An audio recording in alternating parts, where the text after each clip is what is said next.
Hello, YTPC, the YouTube pipe community.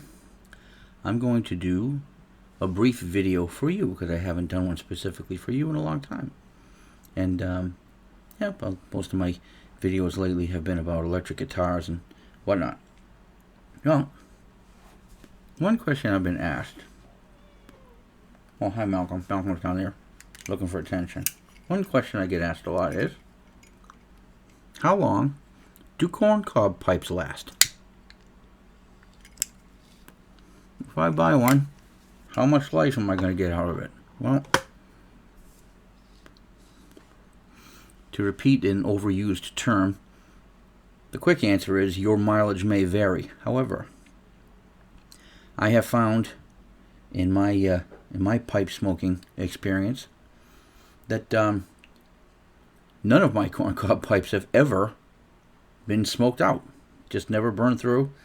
Maybe some tiny ones that I use sort of for joke purposes. Those little ones that you could buy that really don't have any wood on the bottom and things like that. But my corncob pipes have lasted me. I'm going to go through a quick history here. Probably among the oldest that I have is actually this one that I'm smoking. I think the only thing I ever changed on this one was it came with a black stem and I put an amber stem on it. But look I mean, this is one of the oldest pipes I've got. I've smoked it quite a bit. It still smokes like brand new. No problems.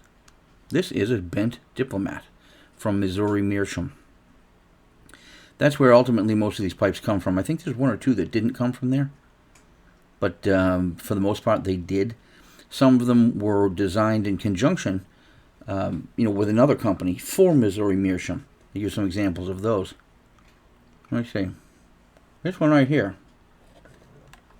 This one is a Cornell and Deal design. Cornell and Deal. That is a nice pipe. It's got, I guess, what you would call a country gentleman bowl on it, with that slanted stem there and that really nice acrylic. And this one I've had about, I want to say 4.5, maybe 5 years. Smoked it a lot. Still in great shape. Smokes awesome. Another one that was not strictly Missouri Meerschaum was probably this one, I think. See if I can get it out of here without making too big of a mess. I know you're laughing at my little cardboard pipe holder there, but I made it for a purpose some years ago, and it held together, so I kept it. This comes from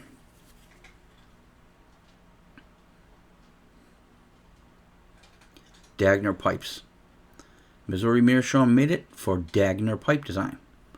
And it used to be a poker. This used to have a short stem on it.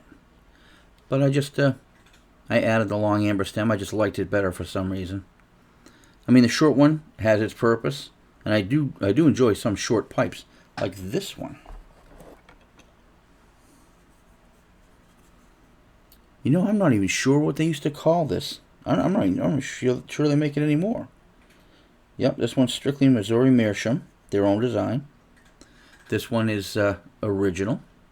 Bought it about, well, like most of these, about 6 years ago. Maybe a little more, maybe a little less, but about 6 years ago. That little thing, I forget what the model is. You guys will be able to fill in the blank on this. But again, smokes perfect. It's been smoked a billion times. No real wear and tear on it. Just blackened a little bit, perhaps.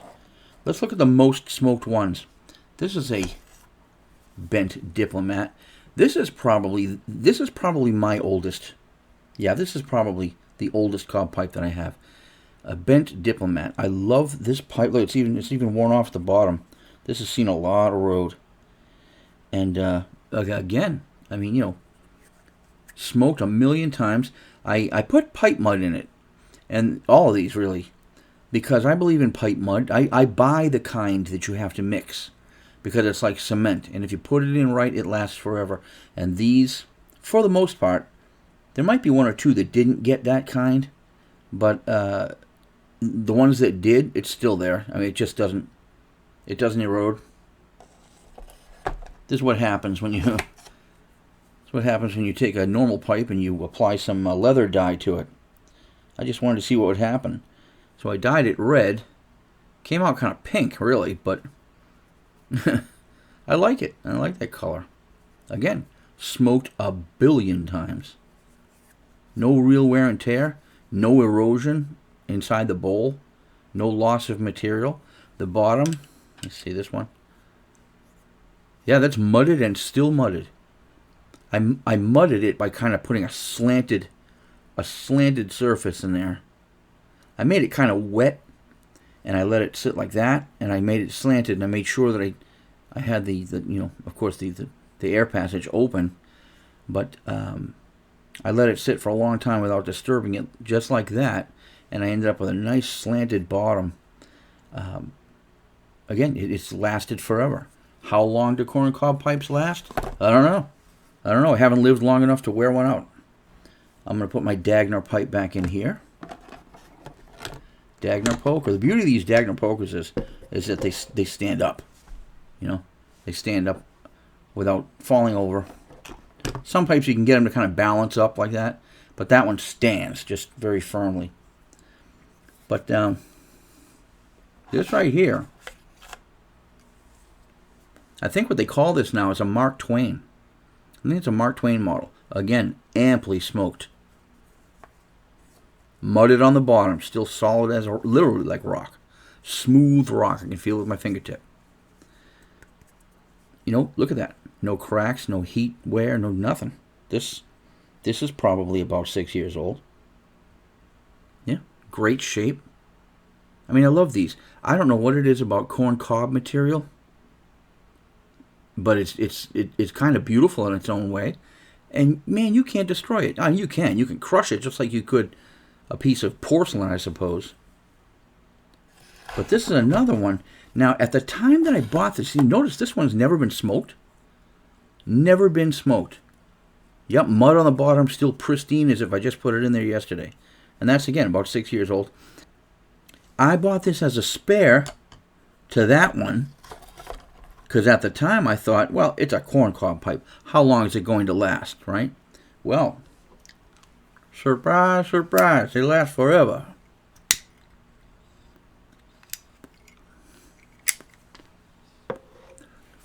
This is Star of the East Flake, and I can't say enough about it.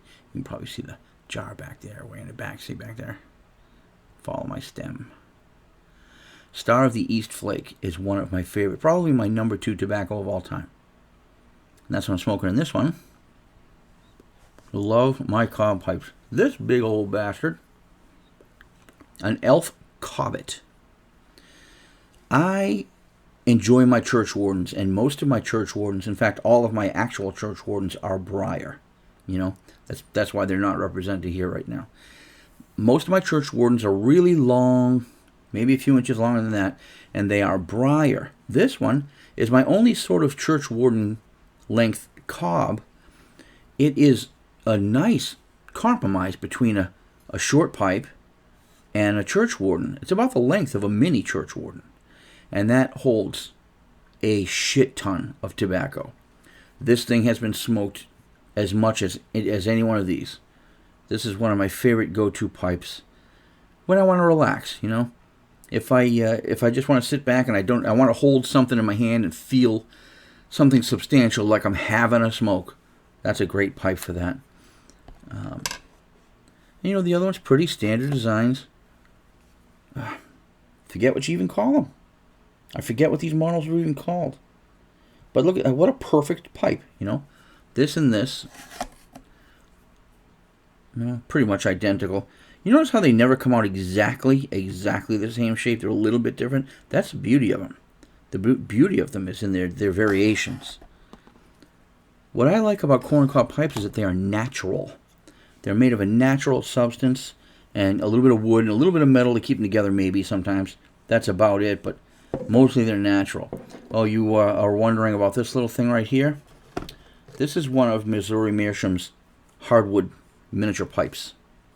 and I don't really smoke it. I have smoked it, but I don't because the thing gets really hot, and it's really too close to your face. It's like you're smoking your eyeball there. But I don't know why I bought it. I was just curious about them, I think. I actually gave one of those to my mom because she wanted to try pipes. So I gave her a little bit of Lane 1Q and one of those. She did like it, actually. But I'm glad that she gave it up. She's 81 years old, does not need to be smoking, especially not at my invitation. So that is my quick little dissertation on how long do cob pipes last. I've never worn one out.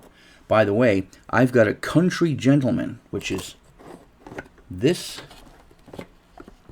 bowl shape right here. This bowl on a straight stem is sitting in my travel smoking bag in the glove compartment of my car. I've got a really nice little zipper bag that has inside it sealed tobacco chambers, lighters, cleaners, tampers, all the stuff you need. Matches as well as, lighters just in case. And that's where my Country Gentleman is sitting. And that's, again, among my oldest corn cob pipes. So that's a little trip down memory lane. And to show you that, this little collection, I won't outlive it. I guarantee you I won't outlive it. I haven't even started smoking one of them yet. So if you're wondering about buying a corncob pipe and you're afraid it's going to be a disposable item, don't be afraid. You need not have that fear. These are not disposable. They are not toys. I think they're getting somewhere around like $23, $24 for these now. When I bought them, they were a bit cheaper. That was a while ago. But I'll tell you what. It is a pipe. It's not a throwaway pipe. It's not a temporary pipe. This is a goddamn smoking pipe, and I love them. So treat yourself to a corn cob. If you've got the budget for it, buy yourself a few. I rotate them. In fact, I rotate all my pipes. I'll go to a cob, and then I'll smoke a briar. And then I'll smoke a Churchwarden, and then I'll smoke one of these little things, or a poker, or, back and forth. I rotate my pipes. Sitting over there's a wooden carousel of my best briars. My, normal, what I call large size. Not tiny, not huge, but, large size pipes. All my briars and a couple of clay pipes are sitting over there. So variety is the fun of this game. Oh, here comes Marshall. That means the end of this video. So I'm going to thank you for watching. I just want to share that with you. And hey, Merry Christmas, everybody. Whatever applies. And Happy New Year. Hi, Marshall. Want to say hi to people? Marshall. All right, guys. Take it easy.